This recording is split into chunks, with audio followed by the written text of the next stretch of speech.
Hey there, YouTube. Welcome to Big Mike Beard Wisdom. So, we're on the Gambler again, which is the 2003 Acura TL, and we're almost done with the detail job, but I want to take a quick peek in here at the cabin air filter. So the cabin air filter is kind of hidden right behind the glove box and filters the air that runs through your HVAC system. So before it comes out your vents, it runs through that filter. Now, sometimes these are in decent shape. Sometimes people forget there's a cabin air filter and it ends up being pretty nasty. And the plan was to run like an anti-smell kind of thing, and it involves you more or less running the AC on recirculate. That way all that smelly stuff gets just cycled and cycled and cycled through the cabin, hopefully hits everything and gets rid of all your smells. But before I put that in and get that running, I want to make sure I can take this cabin air filter out just to see how bad it is. Because if this is pretty freaking nasty, it's probably going to stop the effectiveness of that smell dissipator thingy. Uh-oh. So you can see right there, that's going to be a little gross. Now, this happens more often than not because people kind of forget about it. They don't really know what it does because they're like, well, does it affect fuel economy? Does it, what does it do for me? And then when you go, oh, well, it just filters your air, a lot of people go, hey, I don't need that. So this is going to make a big mess in here. So I'm glad I'm doing it now as opposed to having the passenger seat in. Oh, this is going to be bad. Oh.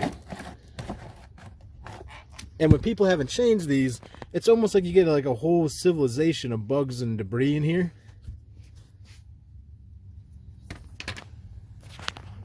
And all that junk is in there, which isn't good for like your heater core. Because now you've got all that piled up against a heater core and an evaporator, or is it a condenser? But you've got wet stuff sitting up against stuff that doesn't want to be wet. So it's not the best thing to have neglected.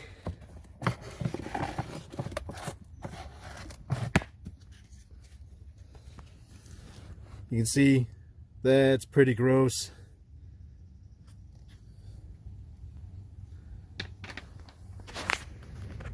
I'm gonna vacuum this out really good. You can kind of see there might even be like blockages in there where all that dirt or leaves or whatever it is that's on there, it's kind of stuck to it. And sometimes you can get a vacuum in there pretty good, sometimes you can't. Unfortunately, the shop vac's only gonna get so far because it's got a pretty big attachment.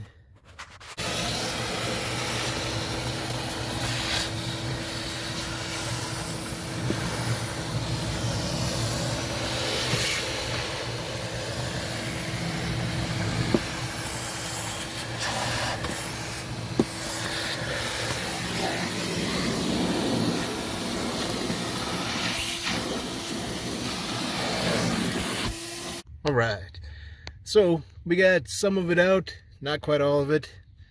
It's better than nothing, I guess. But getting that out is important because you don't want that funk sitting in there getting wet, making weird kind of smells in the car. I got in there with a little bit of a brush. You can kind of see how far I was able to get it, about to there. But you can see that's all nice and cleared out right there. And then there's that little metal ridge right there. So essentially all that stuff back there is just sitting up against and on that metal edge. So that's just going to collect moisture and stuff and kind of mess with your things. And the weird part is this is the way it came out. So I wonder if someone's gone in here before and then instead of actually putting in a new filter, maybe they just flipped it. Or they changed out the easy one to get to and left the old nasty one. But you can kind of see there's a lot of old dead stuff in these. And then normally there's a lot of like plant material, a lot of dirt, leaves, debris, dandelion seeds. And while you probably could just vacuum this I mean, it'd be better off replacing it. I'm a big fan of replacing it and then getting the ones that have like the charcoal in them. That way you get a little bit of a smell helper.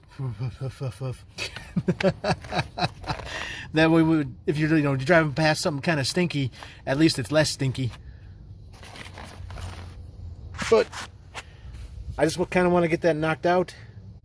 Now the nice thing about these is that a lot of people probably haven't heard the sound of like a pine needle in their blower motor in a long time, which is like a playing card in a bike spokes kind of noise. Because these are in a lot of vehicles, especially nowadays. And they keep all that junk out of there unless you don't change it, and then it gets backed up and super gross.